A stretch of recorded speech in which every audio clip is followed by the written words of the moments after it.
আজকে যে আপনাদের সমাবেশে আমি দেখলাম যে আপনারা বললেন যে জনগণের জন্য যে সংবিধান গণতান্ত্রিক মানে আগের ৭২-এর সংবিধানের সাথে ওটা কেন গণজনতান্ত্রিক নয়, সেটা নয়, গণজনতান্ত্রিক এটাকে কেন বলছেন আপনারা? এটা প্রথম দেখেন যে আপনি আর্টিকেল ২৬ থেকে ৪৭ পর্যন্ত যেখানে হলো মৌলিক অধিকারের কথা আছে, এই মৌলিক অধিকারের মধ্যে কোথাও আপনার হলো শিক্ষা, চিকিৎসা, বস্ত্র, বাসস্থান এইগুলাকে আপনার মৌলিক অধিকার হিসাবে ওই সংবিধান দেয়, যে কারণে আপনার right to speech, right two assembly, right two association, তারপরে টাকা রাখার অধিকার, তারপরে বক্তব্য দেওয়ার অধিকার, এগুলোকে মৌলিক অধিকার করা হচ্ছে, যেগুলো রাজনৈতিক এজেন্ডা।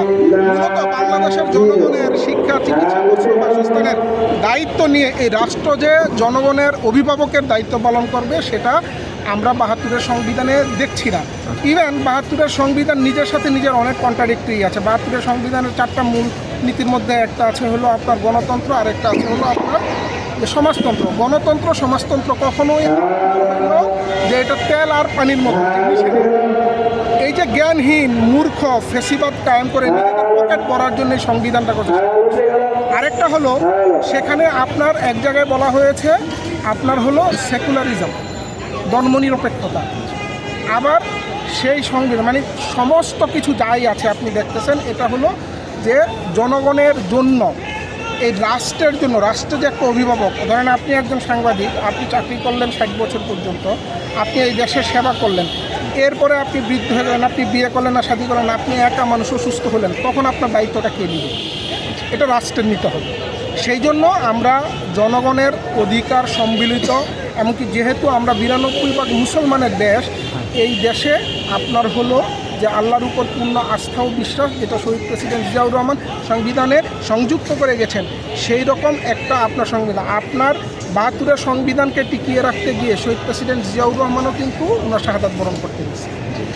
দীর্ঘ লড়াইয়ের মাধ্যমে শহীদ প্রধানমন্ত্রী খালেদা জিয়া আপনার হলো জুডিশিয়াল কিলিংয়ের একটা হলো আপনার হলো যে মাধ্যমে তাকে স্বীকার করতে হয়েছে।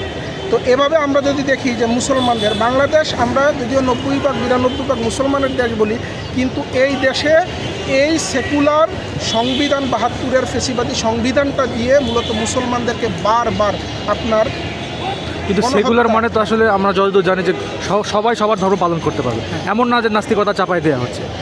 তো আপনার নাস্তিকতা এখানে চাপায় দেওয়ার কিছু নেই, সবাই সবার ধর্ম তো পালন করবে। ধরেন আপনি মুসলমান, আমি খ্রিস্টান, আপনি কি কখনো একজন মুসলমান হয়ে খ্রিস্টানকে, বাংলাদেশে এরকম কোনো ইতিহাস নাই যেখানে জোর করে কাউকে হলো ধর্মান্তরিত করছে। এমনকি ইসলামের সৌন্দর্য এটা, সেখানে হলো জোর করে না। আমরা আসলে একটা জাতি গঠন করতে চাই। আপনি যখন যে একটা জায়গায় ধরেন আমরা ৮ ভাই, আমাদের ৮টা বাড়ি আছে, আপনার একটা বাড়ি আছে, তখন আপনি কি করবেন?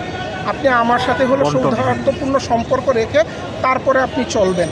আর আমার দায়িত্ব হলো যে আমরা যেহেতু সংখ্যাগরিষ্ঠ, আপনার অধিকার রক্ষা করা, এটাই হলো ইসলাম, এটাই হলো মুসলমানের দায়িত্ব।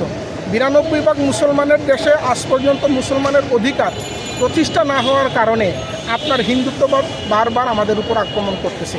শাপলা গণহত্যা হয়েছে, বাংলাদেশে ৫৭ জন সেনাদেরকে হত্যা করা হয়েছে, যে সেনাদেরকে হত্যা হয়েছে তারা মুসলমান। আপনি দেখেন পৃথিবীর ইতিহাসে এমনই একই দিনে এতজন হলো সেনা আপনার হলো কোনোভাবে হত্যা হয়েছে।